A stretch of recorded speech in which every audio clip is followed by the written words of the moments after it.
नमस्कार दोस्तों, स्वागत है एक बार फिर से आपका चाणक्य परिवार। आज के इस सेशन में मैं आपके लिए लेकर आया हूं एमपीपीएससी प्री की यूनिट 3 मध्य प्रदेश का भूगोल का टेस्ट, जो कि मार्वलस इंस्टीट्यूट इंदौर द्वारा आयोजित करवाया गया था। और इससे पहले भी हमने एमपीपीएससी प्री की 2 यूनिट के टेस्ट हमारे चैनल पर डाल रखे हैं, तो आप सबने नहीं दे रखे हैं तो वो जाके देखिएगा और चैनल को सब्सक्राइब कीजिएगा तथा साथ ही अपने दोस्तों में भी शेयर कीजिएगा, क्योंकि अब हमारे पास टाइम जो है उसमें हमें सबसे ज़्यादा रिवीजन करना है। जितना भी पढ़ना था हम पढ़ चुके हैं, अब सिर्फ हमें रिवीजन ही रिवीजन करना और सिर्फ मॉक टेस्ट देना है। तो हम इसीलिए हम आपके हायर यूनिट 10 ही यूनिट के टेस्ट करवाएंगे।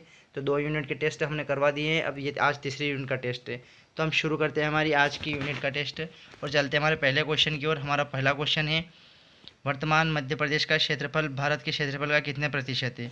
जो मध्य प्रदेश का क्षेत्रफल वो भारत के क्षेत्रफल का बताना है, तो इसका ऑप्शन सही हो जाएगा हमारा 9.38% मध्य प्रदेश भारत के क्षेत्रफल का है। और सबसे बड़ा राज्य क्षेत्रफल की दृष्टि से राजस्थान है और उसके बाद हमारा एमपी है, तो ये याद रखिएगा। नेक्स्ट क्वेश्चन की ओर चलते हैं। अगला क्वेश्चन है, मध्य प्रदेश में पक्षियों के संरक्षण के लिए निम्नलिखित में से कौन सी योजना चलाई जा रही है। तो इसका हमारा सही आंसर हो जाएगा ऑप्शन ए, दुर्लभ विलुप्त पक्षी संरक्षण योजना जो चलाई जा रही है वो मध्य प्रदेश में पक्षियों के संरक्षण के लिए चलाई जा रही है। नेक्स्ट क्वेश्चन की ओर चलते हैं। कछारी मिट्टी का निर्माण किसके द्वारा होता है। तो कछारी मिट्टी का जो निर्माण है वो बाढ़ में जो नदियाँ अपने साथ मिट्टी बहा कर लाती है उनके द्वारा कछारी मिट्टी का निर्माण होता है, तो इसका हमारा सही आंसर हो जाएगा बाढ़ निक्षेपण से, ऑप्शन सी। नेक्स्ट क्वेश्चन की ओर चलते हैं। इंदिरा गांधी प्रियदर्शनी पार्क किस राष्ट्रीय उद्यान का नाम है। तो जो इंदिरा गांधी प्रियदर्शनी राष्ट्रीय उद्यान जो है वो पेंच राष्ट्रीय उद्यान का नाम है इंदिरा गांधी भी, तो इसका सही आंसर हो जाएगा ऑप्शन ए।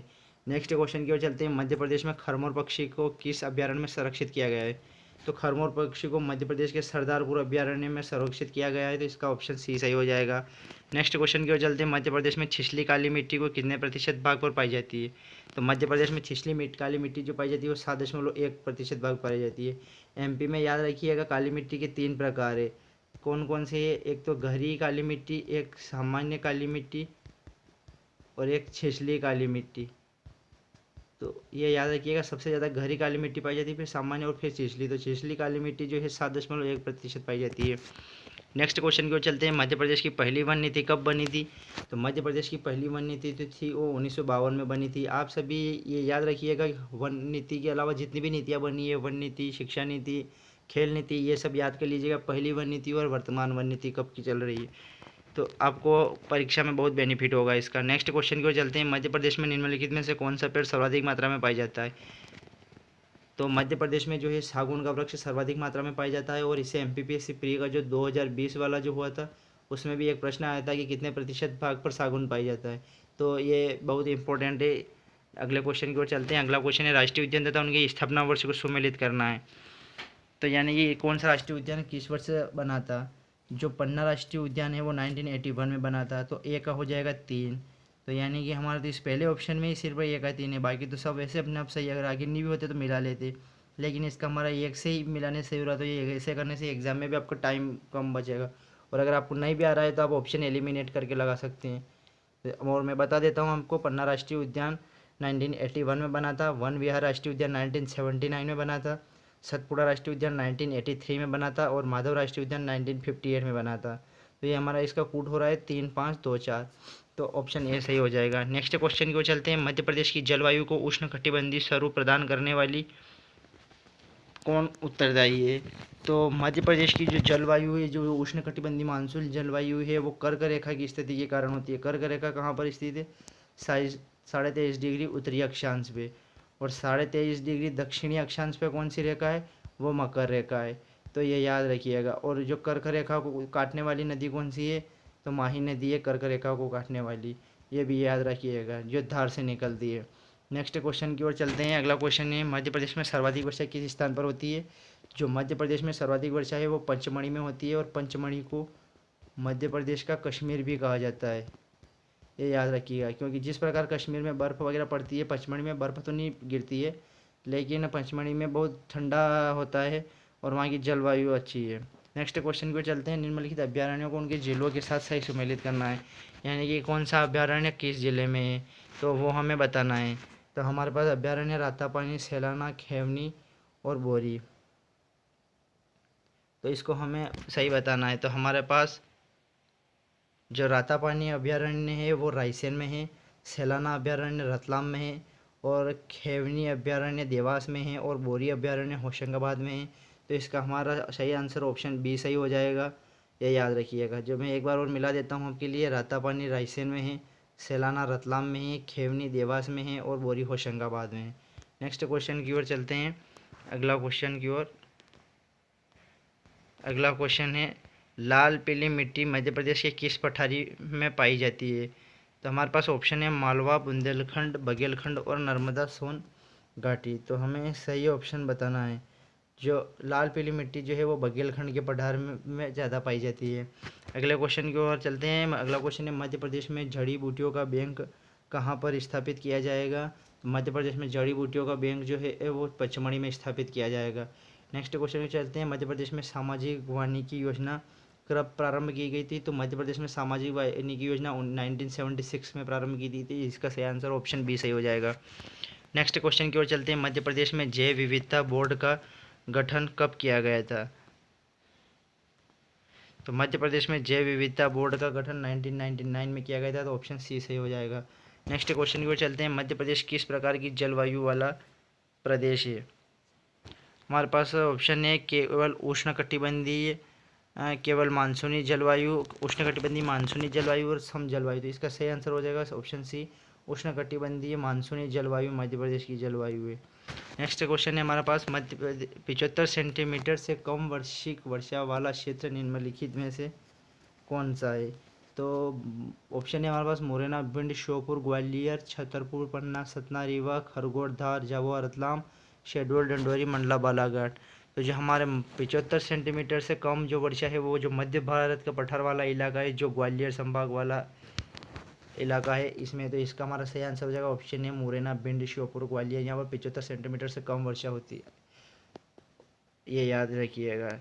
नेक्स्ट क्वेश्चन की ओर चलते हैं। अगला क्वेश्चन है, मध्य प्रदेश में वन पहरेदारों के लिए प्रशिक्षण स्कूल कहाँ पर स्थापित है? ऑप्शन है बैतूल, रीवा और सतना, और ए और बी दोनों। तो जो वन पहरेदारों के लिए प्रशिक्षण स्कूल है वो बैतूल और रीवा दोनों जगह है। तो ऑप्शन सी सही हो जाएगा, बैतूल और रीवा वाला और वह दोनों। नेक्स्ट क्वेश्चन है हमारे पास, ग्रेन फॉर ग्रीन योजना क्या है? वानिकी योजना, दुग्ध उत्पादन योजना, दलहन योजना या उन्नत बीज योजना। तो इसका सही आंसर हो जाएगा ग्रेन फॉर ग्रीन वानिकी योजना है, ऑप्शन सी ए सही हो जाएगा हमारा। अगला क्वेश्चन है, मध्य प्रदेश के निम्नलिखित किस क्षेत्र में दोनों मानसूनों से वर्षा होती है? नर्मदा घाटी में, मालवा का पठार में, विंध्य प्रदेश में या उपयुक्त सभी में? जो विंध्य प्रदेश है यहाँ पर दोनों मानसूनों से वर्षा होती है, यानी कि अरब सागर का मानसून से भी होती है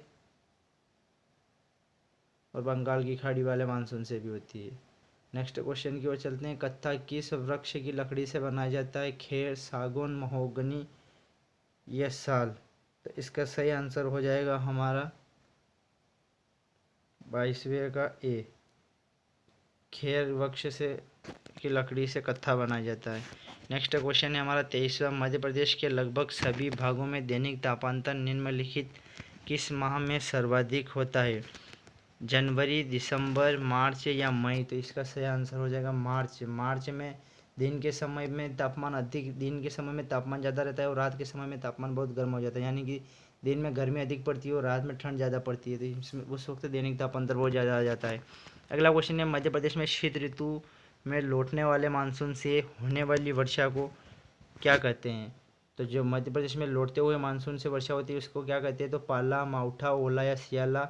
तो उसे मावठा कहते हैं। और जो शीत ऋतु होती है उसे सियाला कहते हैं।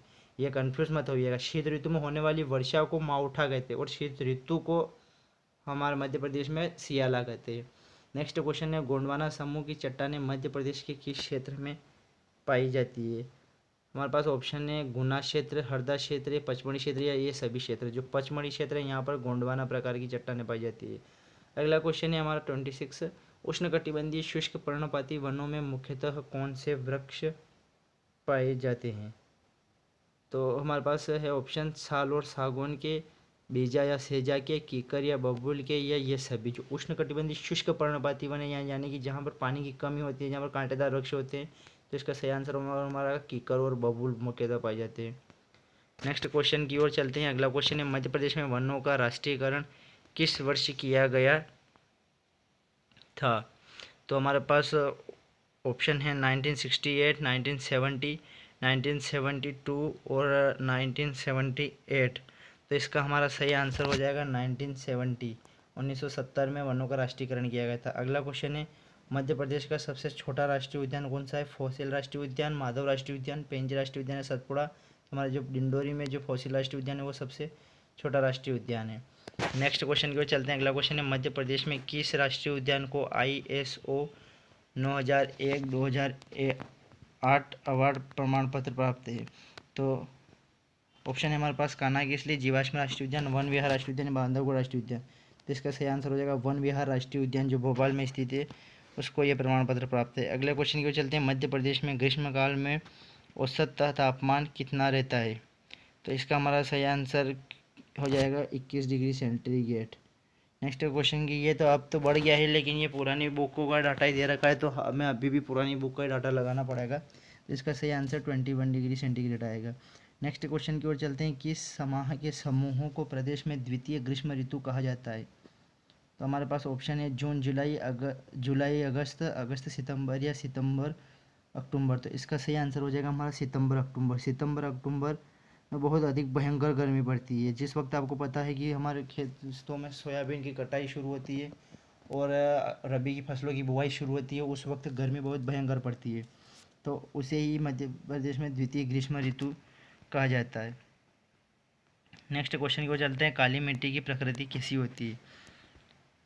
अम्लीय, क्षारीय, उदासीन या कोई प्रकृति नहीं, तो काली मिट्टी होती है वो क्षारीय प्रकार की होती है। नेक्स्ट क्वेश्चन की ओर चलते हैं, नर्मदा घाटी विकास निगम किस वर्ष गठित किया गया था?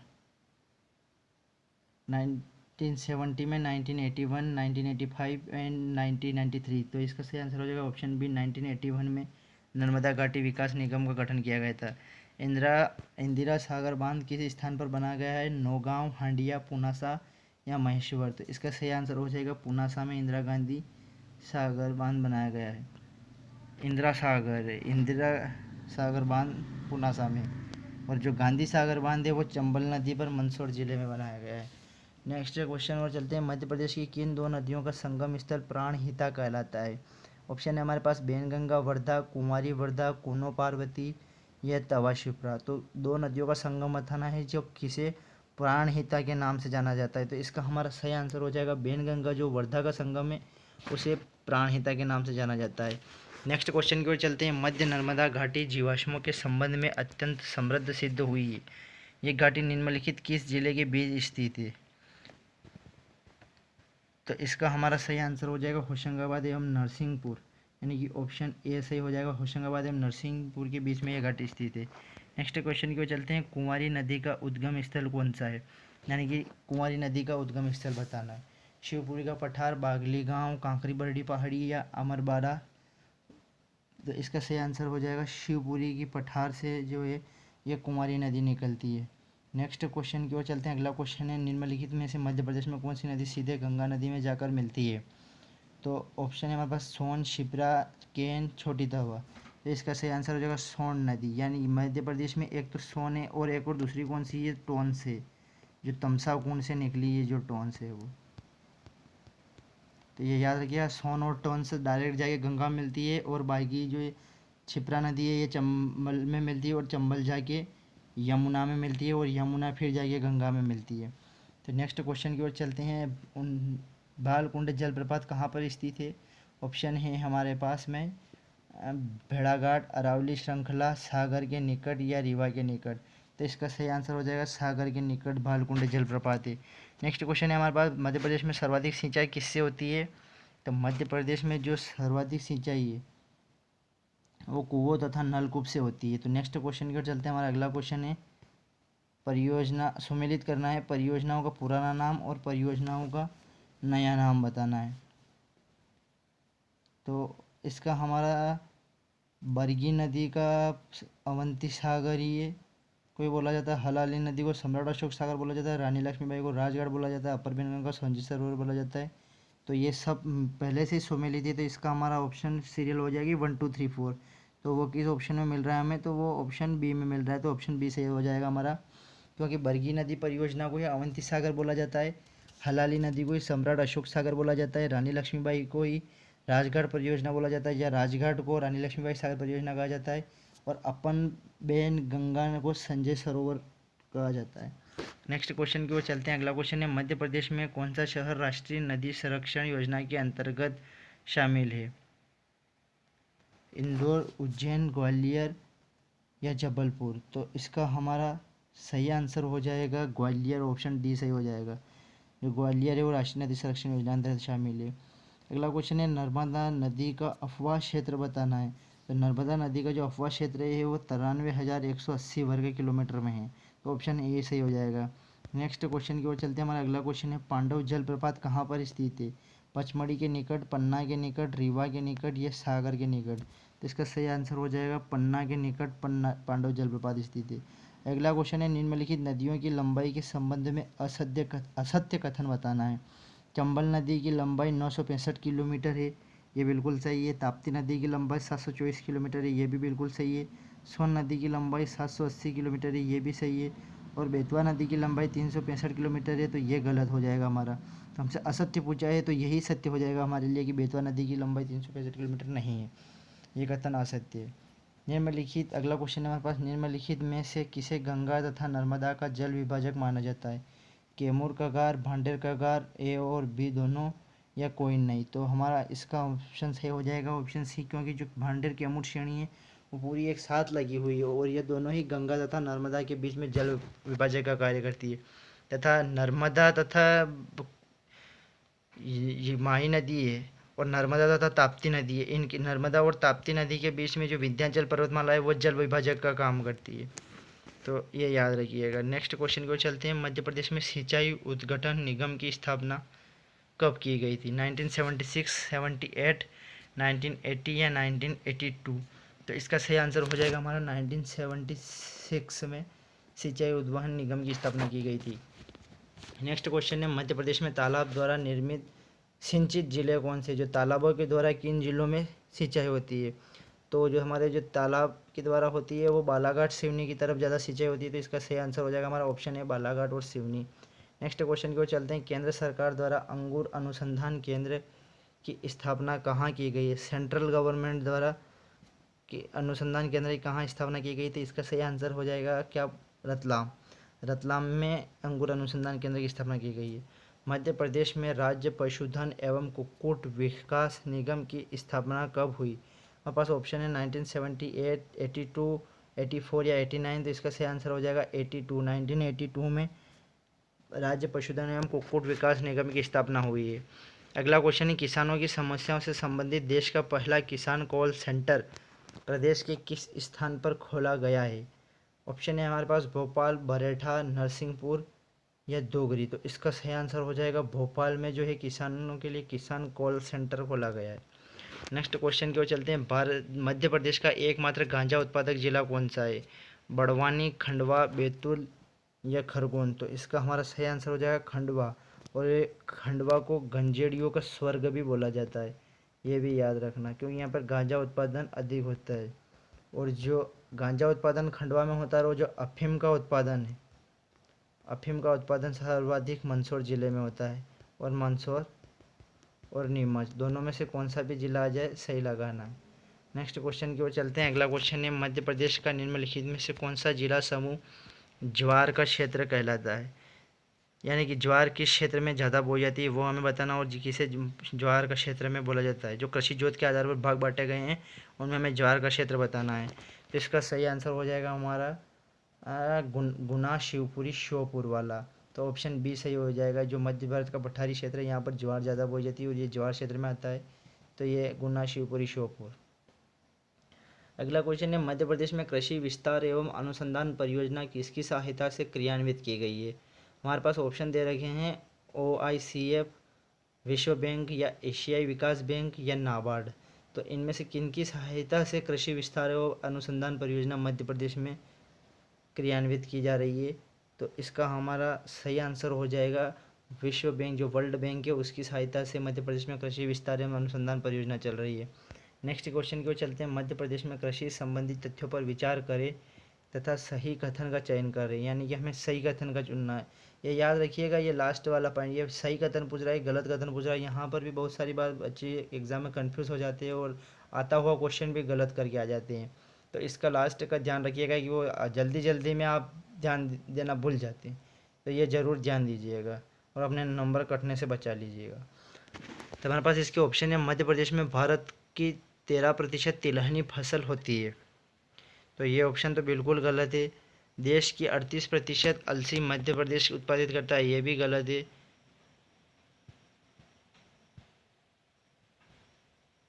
और मध्य प्रदेश का दलहन उत्पादन 22% हिस्सा है, तो यानी हमें इनमें से सत्य बताना है। तो ये भी सही है, ये भी सही है, ये भी तीनों सही है, तो उपयुक्त सभी कथन सत्य है और हमें इसमें सही कथन पूछना। देखिए अब मैं उससे खुद से भी गलती हो गई है, मैं असत्य कथन चुनने चला गया। तो मध्य प्रदेश में 13% तिलहन फसल होती है, 38% अलसी मध्य प्रदेश उत्पादित करता है और दलहन उत्पादन में 22% हिस्सा है, तो इसमें उपयुक्त सभी कथन सत्य है। नेक्स्ट क्वेश्चन की ओर चलते हैं। अगला क्वेश्चन है हमारे पास, मध्य प्रदेश में कृषि उद्योग विकास निगम द्वारा पहला सेलरिच और जैविक खाद संयंत्र कहाँ स्थापित किया गया है? तो इसका हमारा सही आंसर हो जाएगा भोपाल। जो भोपाल में मध्य प्रदेश का सेलरिच जैविक खाद संयंत्र स्थापित किया गया है। अगला क्वेश्चन है, मध्य प्रदेश में पशु घनत्व के आधार पर किस जिले का स्थान प्रथम है? तो इसका हमारा सही आंसर हो जाएगा टीकमगढ़। टीकमगढ़ में पशु घनत्व सबसे ज़्यादा है। अगला क्वेश्चन है, मध्य प्रदेश में सर्वाधिक सिंचित फसल कौन सी है? तो इसका हमारा सही आंसर हो जाएगा गेहूँ। जो गेहूँ है वो मध्य प्रदेश में सर्वाधिक सिंचित फसल है और मध्य प्रदेश में गेहूँ उत्पादन में मध्य प्रदेश ने पंजाब को भी पीछे छोड़ दिया है और सर्वाधिक उत्पादन गेहूँ का मध्य प्रदेश कर रहा है और इसी गेहूँ के बाद ऊपर मध्य प्रदेश को कृषि कर्मण अवार्ड भी मिल रहे हैं। एक बार सोयाबीन के ऊपर मिले थे और फिर गेहूं के ऊपर भी मिला है, सोयाबीन, दोनों फसलों के ऊपर इसको कृषि कर्मण अवार्ड मिल रहा है। नेक्स्ट क्वेश्चन की ओर चलते हैं। अगला क्वेश्चन है हमारे पास, कपास अनुसंधान केंद्र कहाँ स्थित है? तो कपास अनुसंधान केंद्र जो है वो बड़वानी में स्थित है। हमारा इसका सही आंसर ऑप्शन ए सही हो जाएगा। मध्य प्रदेश में कृषि जोत का औसत आकार क्या है? मतलब मध्य प्रदेश में कृषि जोत का औसत आकार बताना है हमें, ये कितने हेक्टेयर का कृषि औसत आकार है? तो ये जो मध्य प्रदेश में 2.2 हेक्टेयर का जो है वो कृषि जोत का औसत आकार। और मध्य प्रदेश में ये भी पूछ सकते हैं कि सबसे कम किस जिले की कृषि जोत है?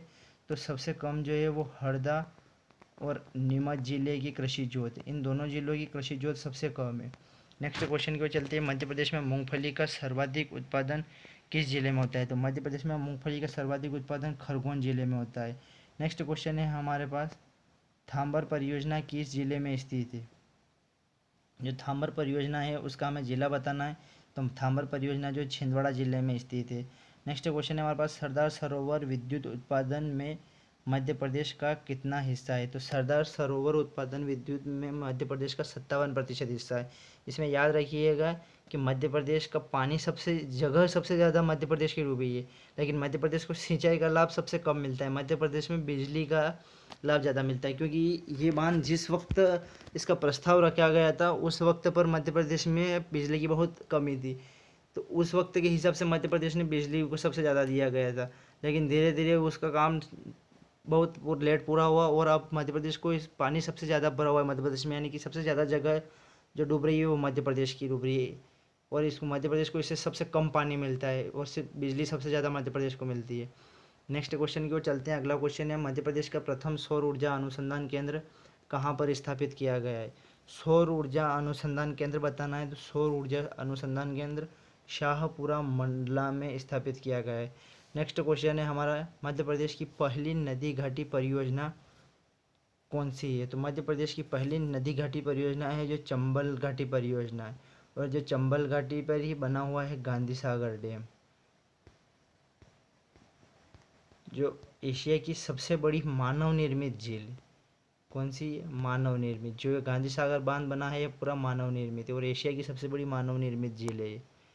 नेक्स्ट क्वेश्चन की ओर चलते हैं। अगला क्वेश्चन है, रानी अवंतीबाई सागर परियोजना का प्रारंभ किस वर्ष हुआ? तो इसका सही आंसर हो जाएगा 1971 में रानी अवंतीबाई सागर परियोजना का प्रारंभ हुआ। केन बेतवा लिंक परियोजना के लिए मिट्टी का बांध कहाँ बनाया जाएगा? जो केन बेतवा लिंक परियोजना है उसके लिए मिट्टी का बांध छतरपुर जिले में बनाया जाएगा। नेक्स्ट क्वेश्चन की ओर चलते हैं। अगला क्वेश्चन है हमारा, मध्य प्रदेश में चांदनी ताप विद्युत परियोजना निम्नलिखित में से किस स्थान पर स्थापित है? यानी जो चांदनी ताप विद्युत केंद्र है वो कहाँ पर स्थापित है? तो इसका हमारा सही आंसर हो जाएगा नेपानगर, जो नेपानगर में जो मिल है उसके लिए चांदनी ताप विद्युत परियोजना खोलाई गई थी और सबसे पहली चांदनी ताप विद्युत परियोजना जो मध्य प्रदेश की सबसे पहली चांदनी ताप विद्युत परियोजना।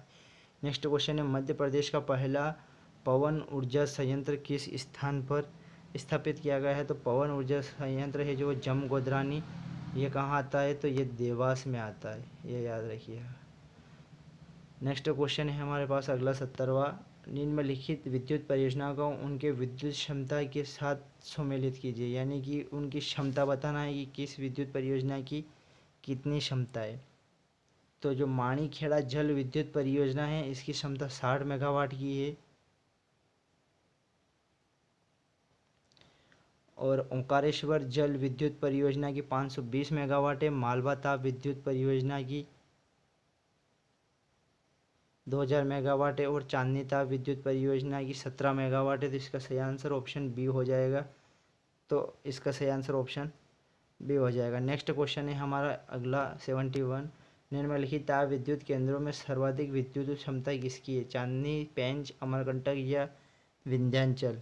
तो इसका सही आंसर हो जाएगा हमारा विंध्याचल की जो सर्वाधिक विद्युत उत्पादन क्षमता है और सबसे कम किसकी? तो चांदनी ताप विद्युत परियोजना की। अगला क्वेश्चन है हमारा, बाण सागर परियोजना में मध्य प्रदेश, उत्तर प्रदेश, बिहार का क्रमशः वित्तीय अनुपात क्या है? हमें वित्तीय अनुपात बताना है इस परियोजना का। तो इसका वित्तीय अनुपात 2:1:1 में है, यानी कि मध्य प्रदेश का 2 हिस्सा और उत्तर प्रदेश और बिहार का 1-1 हिस्सा है, तो ये याद रखिएगा। नेक्स्ट क्वेश्चन की ओर चलते हैं। उपलब्ध जानकारी के अनुसार राज्य में सर्वप्रथम 1905 में विद्युत उत्पादन कहाँ शुरू हुआ था? तो इसका सही आंसर हो जाएगा ग्वालियर में जो है मध्य प्रदेश के, वहाँ सर्वप्रथम 1905 में विद्युत उत्पादन शुरू हुआ था। अगला क्वेश्चन है, विंध्याचल तापीय विद्युत केंद्र की स्थापना निम्नलिखित किस देश के सहयोग से की गई है? तो जो विंध्याचल ताप विद्युत परियोजना है वो रूस के सहयोग से की गई है। अगला क्वेश्चन है, मध्य प्रदेश की पहली अंतरघाटी परियोजना किस नदी पर निर्मित की जा रही है? जो चोरल नदी पर मध्य प्रदेश की पहली अंतरघाटी परियोजना विकसित की जा रही थी, इसका ऑप्शन हमारा सी सही हो जाएगा। अगला क्वेश्चन है, मध्य प्रदेश में अभ्रक निम्नलिखित में से किस स्थान पर मुख्य रूप से नहीं मिलता है? तो इसका सही आंसर हो जाएगा रतलाम, क्योंकि बालाघाट में भी मिलता है, होशंगाबाद में मिलता है, छिंदवाड़ा में मिलता है, लेकिन रतलाम में नहीं मिलता है। नेक्स्ट क्वेश्चन है हमारा, निम्नलिखित खनिजों को उनके उत्पादन क्षेत्रों से मिलान करना है, यानी कि जो खनिज है उसका उत्पादन कहाँ पर होता है? जो सुरमा है उसका उत्पादन हमारे जबलपुर में होता है, ये याद रखिएगा। सुरमा का कहाँ होता है? जबलपुर में। तो इसका सॉरी गलत निशान चला गया, मैं डायरेक्ट लिख देता हूँ यहाँ पे, सुरमा का होता है जबलपुर में, तो इसके आगे 2 नंबर लिख देते हैं।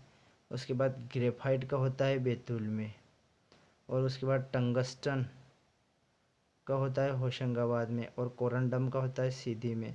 तो हमारा ऑप्शन क्या बन रहा है? 2 3 4 1, तो कहाँ आ रहा है? 2 3 2 3 4, तो ऑप्शन ए हमारा सही हो जाएगा इसका आंसर। नेक्स्ट क्वेश्चन की ओर चलते हैं। अगला क्वेश्चन है, निम्नलिखित में से किस खनिज को खनिज उद्योग की जननी के रूप में जाना जाता है? यानी कि जो एक खनिज है उसको खनिज उद्योग की जननी के रूप में जाना जाता है। तो इसका सही आंसर हो जाएगा कोयला, क्योंकि जो कोयला सभी खनिज कोयले को उन सभी खनिजों की जननी कहा जाता है। अगला क्वेश्चन है, मध्य प्रदेश में सफ़ेद संगमरमर निम्नलिखित में से किस स्थान पर सबसे अधिक मात्रा में मिलता है? तो इसका सही आंसर हो जाएगा जबलपुर में सफ़ेद संगमरमर सबसे ज़्यादा मिलता है। अगला क्वेश्चन है, कोल बेड मिथेन घास कहाँ पाई जाती है? तो कोल बेड मिथेन घास शहडोल जिले में पाई जाती है, ऑप्शन ए हमारा सही हो जाएगा। नेक्स्ट क्वेश्चन है हमारा, प्रदेश का यह कोयला क्षेत्र सबसे बड़ा कोयला क्षेत्र है, तो इसका सही आंसर हो जाएगा हमारा जो सोहागपुर का जो कोयला क्षेत्र है वो सबसे बड़ा कोयला क्षेत्र है। मध्य प्रदेश खनिज विकास निगम की स्थापना के कब की गई थी? तो इसका सही आंसर हो जाएगा 1962 में खनिज विकास निगम की स्थापना की गई थी।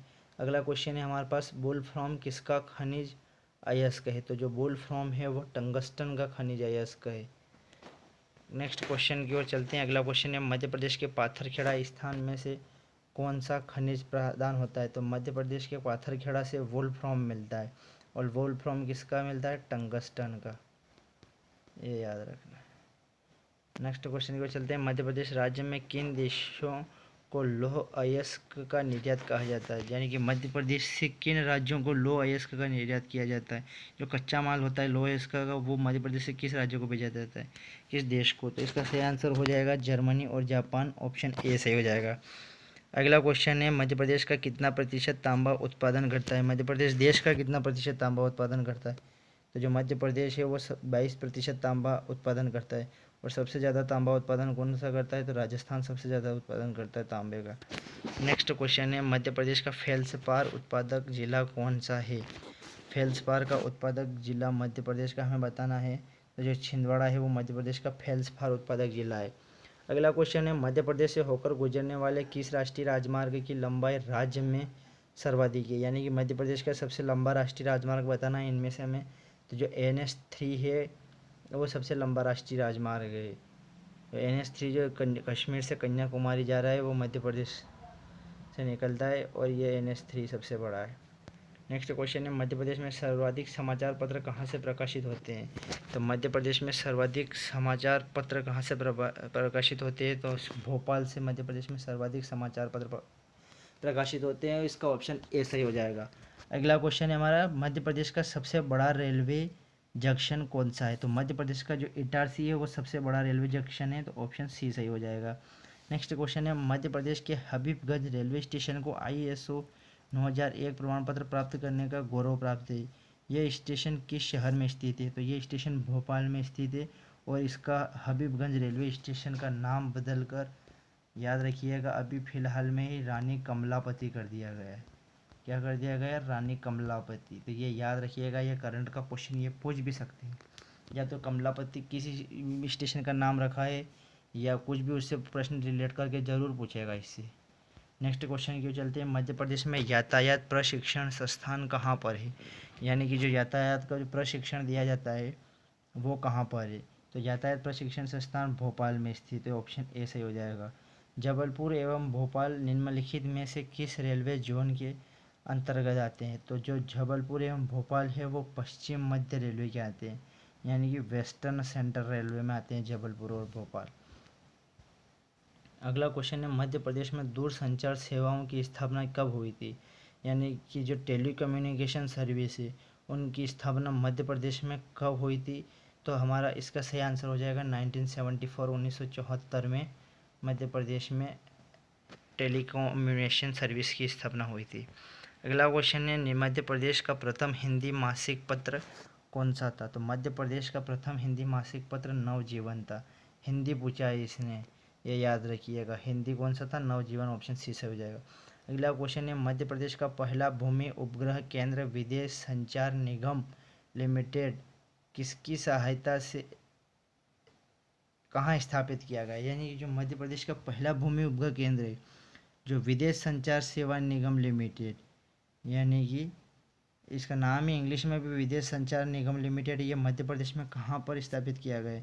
तो इसका हमारा सही आंसर हो जाएगा इंदौर में स्थापित किया गया। ऑप्शन बी सही हो जाएगा। नेक्स्ट क्वेश्चन है हमारा अगला, मध्य प्रदेश में सड़कों का सर्वाधिक घनत्व किस जिले में है? यानी कि सड़कों का घनत्व सर्वाधिक किस जिले में है ये बताना है। सबसे ज़्यादा सड़कें किस जिले में? तो इसका सही आंसर हो जाएगा सतना, ऑप्शन ए। सतना में सर्वाधिक जल सड़क घनत्व है। और पशु घनत्व कहाँ पर है? तो पशु घनत्व सर्वाधिक टीकमगढ़ में है। अगला क्वेश्चन है, निम्नलिखित स्थान में एवं वहाँ से प्रकाशित समाचार पत्रों में से कौन सुमेलित है?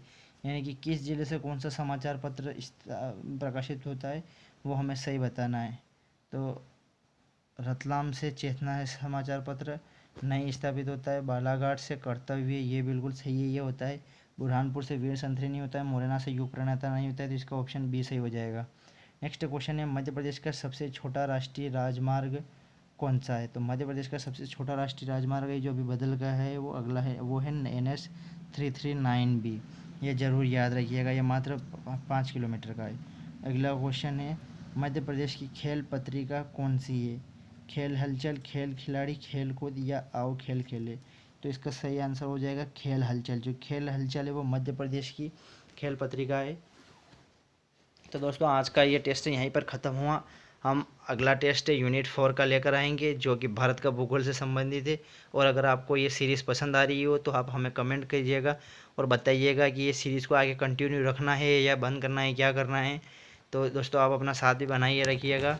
और जय हिंद जय भारत। मिलते हैं नेक्स्ट वीडियो में। धन्यवाद।